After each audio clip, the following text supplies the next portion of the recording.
Welcome to the Good News Ride Home for Friday, June 5th, 2020. I'm Jackson Bird. A further look at the emerging controversy surrounding the data analytics company behind that big hydroxychloroquine study. Another study that shows humans apparently really do want to be kind to each other. Some perfectly specific words from other languages that have no direct English translation. Today is National Donut Day, which it turns out wasn't invented by Dunkin. A look at the holiday's longer and more noble history. And some recommended videos to watch this weekend. Kicking off today with some good news from here in New York City. Wednesday was the first day since March 11th that the city reported 0 deaths in connection to COVID-19.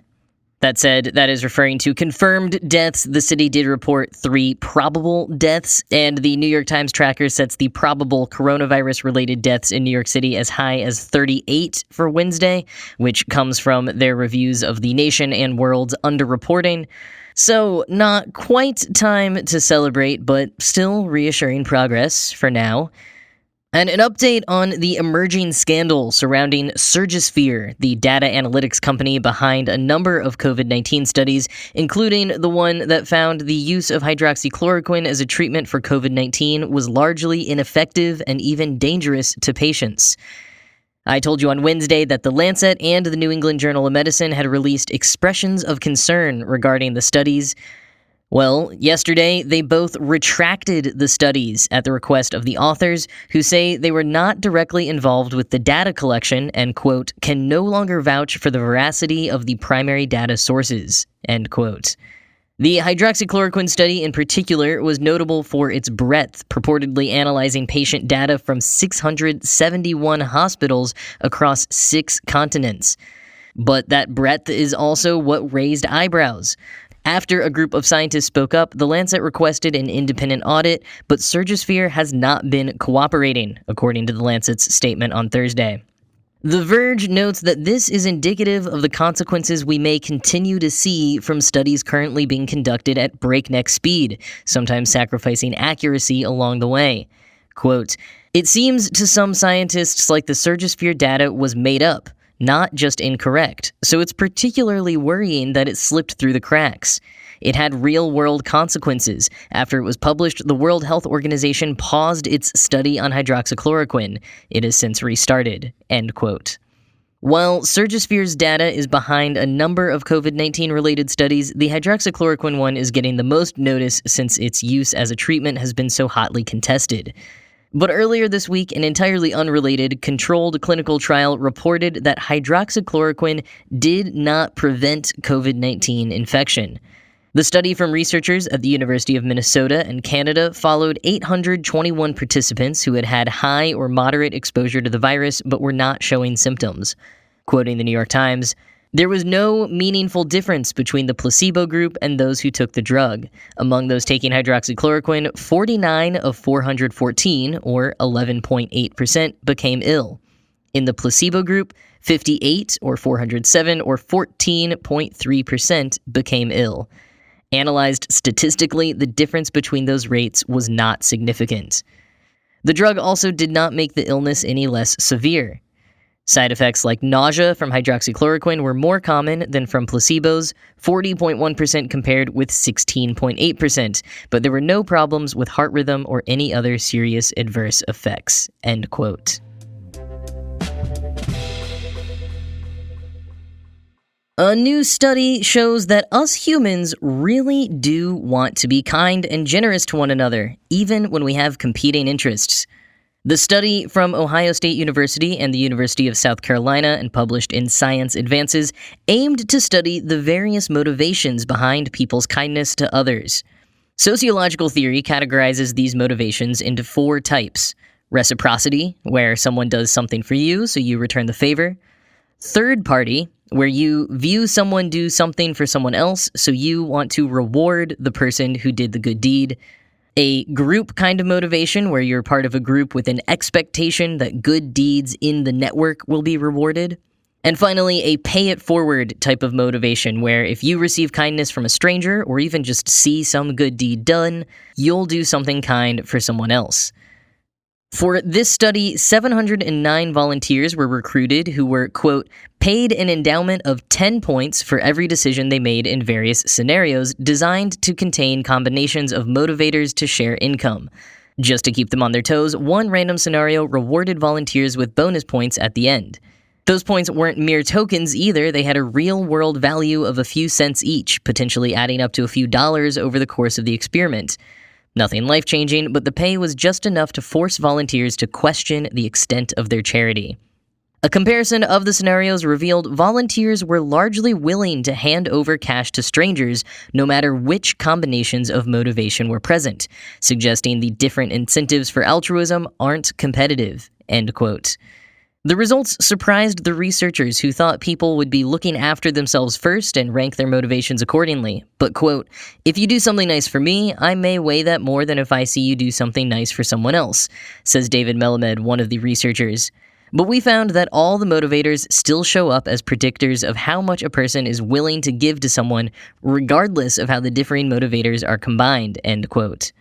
So, we may have a lot of work to do on major issues of division, but the good news is that when you get down to an evolutionary level, we humans really do have each other's backs.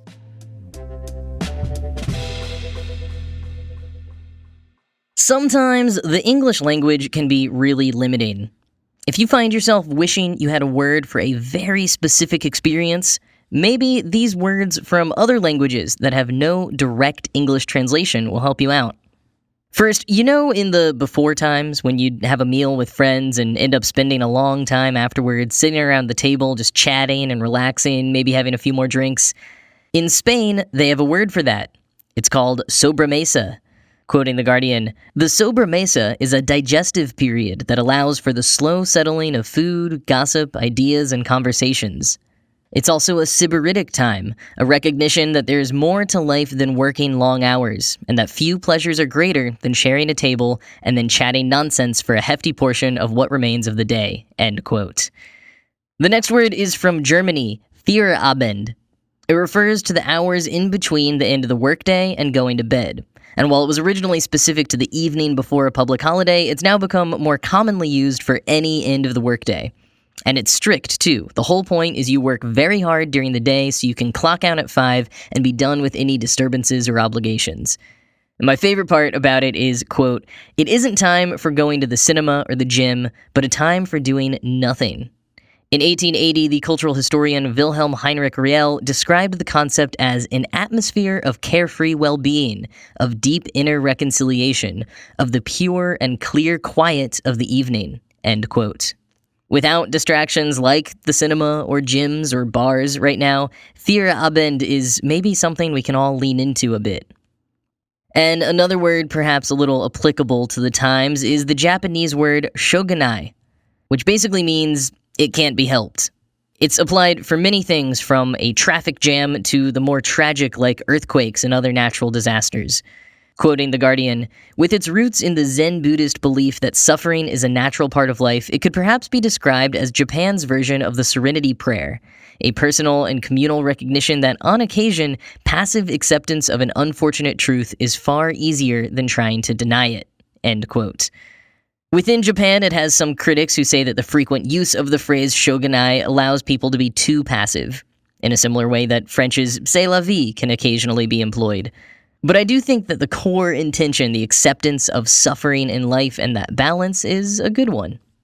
There's also the Russian word toska for deep, pining anguish, the Dutch word polderant for pragmatic cooperation despite differences, and the Portuguese esperto or esperta, which refers to one of those infatigable types who's spirited, charming, quick-witted, and charitable, or maybe manipulative all at once. If you want to dive deeper into any of those or learn a few more, the link is in the show notes.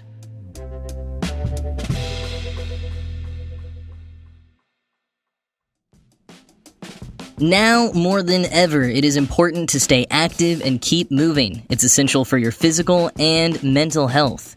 Fitbod is the smart fitness app that takes all the guesswork out of planning workouts that you can do right in your home. Fitbod's algorithm factors in your goals, experience level, equipment, workout duration, and muscle recovery to intelligently craft the perfect total body workout program just for you.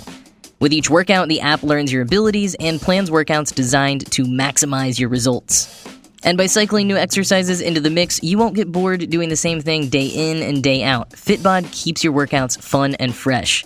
Fitbod's easy instructions and HD video tutorials have helped me improve my technique and work out different muscle groups without overworking them, and it seriously makes working out a lot less intimidating. And with Fitbod, you get a program tailored to your unique body, experience, and environment. It's perfect for anyone who is looking to get better fitness results, whether your goal is general fitness, strength training, muscle tone, bodybuilding, powerlifting, or Olympic weightlifting. So let's get fit together.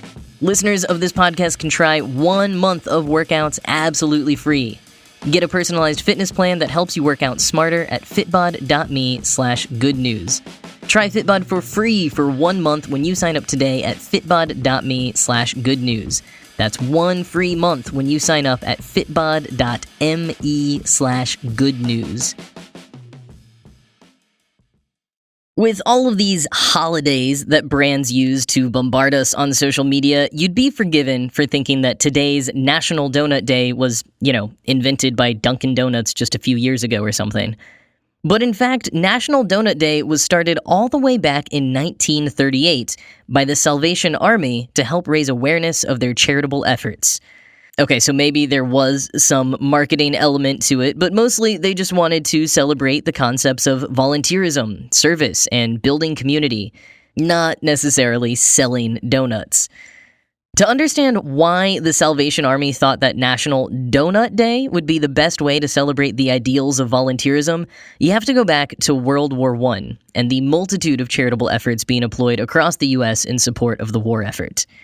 When the U.S. entered World War I in 1917, the Salvation Army, the Christian organization that you may know now for their ubiquitous bell-ringing storefront Santa Clauses or their questionable LGBTQ+ stances, sent about 250 Salvationists to support American troops in France. This group of mostly women were planning to bring treats and supplies to the front lines, but when they got there, found it was tough to make complicated baked goods like pies and cakes with their limited resources. Enter the simple donut. Quoting Mental Floss, Ensign Margaret Sheldon and Adjutant Helen Purviance are credited with bringing donuts to the Western Front. They had a handful of ingredients at their disposal, including flour, sugar, lard, baking powder, and canned milk. Donuts were one of the few confections that they could make without an oven, and once they had a fire hot enough to heat the oil, they could fry them up fast. The women had the pan to cook them in, but for other parts of the recipe, they had to get creative. In a pinch, grape juice bottles and shell casings became rolling pins. An empty baking powder can became a donut cutter, and a tube that had come loose from a coffee maker punched the holes. Sheldon and Purviance's pan could fit 7 donuts at a time, and on day 1, they made just 150 donuts for the outfit of 800 men. The Salvationists fine-tuned their operation and were eventually making 5,000 donuts a day. The snacks were so beloved, the volunteers earned the nickname Donut Lassies, while the soldiers they served were dubbed Doughboys. End quote. One part of the appeal to soldiers may have been that donuts weren't actually that popular in the U.S. yet at the time, so the donut was a unique experience, and one that they were keen to keep indulging in when they returned home. And while the war continued, many bakers chose to start making donuts and promoting recipes of them because, as the donut lassies abroad had discovered, they required few ingredients and were highly adaptable, 2 very important factors during wartime rationing. The donut became something of a symbol for the Salvation Army, which led to them declaring National Donut Day in 1938, not as a day merely to eat a bunch of donuts, but also to recognize charitable works and volunteerism and secure donations to their organization. Which all would have made sense as a brand awareness move at the time to people who maybe still knew about the donut lassies, but these days it's mostly just thought of as a day to score a free donut. Speaking of which, if any places with donuts are still open in your area by the time you listen to this, here are a few places where you can get free donuts today. Krispy Kreme has a no strings attached, no purchase necessary, 1 free donut of any flavor policy today. At Dunkin, you've got to buy a drink to get a free donut, but this weekend, you can also get a half-dozen box of donuts for free if you spend over $10. Lamar's Donuts are also doing a one free donut with no strings attached policy, and if you are a healthcare worker, educator, or first responder, you can have a second free donut. There are a few more small or local chains at the link in the show notes, and of course, double check with your local quarantine measures before you try to score these donut deals. And if you missed out entirely, don't worry, there is a second annual National Donut Day on November 5th. This one may also date back to the 1930s, but historians are currently unclear on the reasoning for its origins. And finally today, a few video recommendations for you to queue up this weekend. First, if you haven't seen it yet, actor Josh Gad has been reuniting the cast and crew of major blockbuster hits via Zoom as part of his new Reunited Apart series on YouTube. So far, he's reunited the folks from The Goonies, Back to the Future, Splash, and most recently, The Lord of the Rings. They've been dropping a lot of never-before-heard behind-the-scenes stories, surprising fans, and just generally bringing a lot of joy to our small screens. And speaking of joy in tough times, Wannabe is a short docudrama in which a group of elderly women form a Spice Girls tribute band to help one of their friends pay her bills. It's a look at real people in austerity-era London and brings a real sense of zigga-zigga. And lastly, novelist John Green curated a playlist on YouTube called Black Creators, Black History, which includes short documentaries, speeches, vlogs, poetry, honest conversations, and more. It's chock full of stuff to learn and important voices to listen to, so I highly recommend digging in this weekend.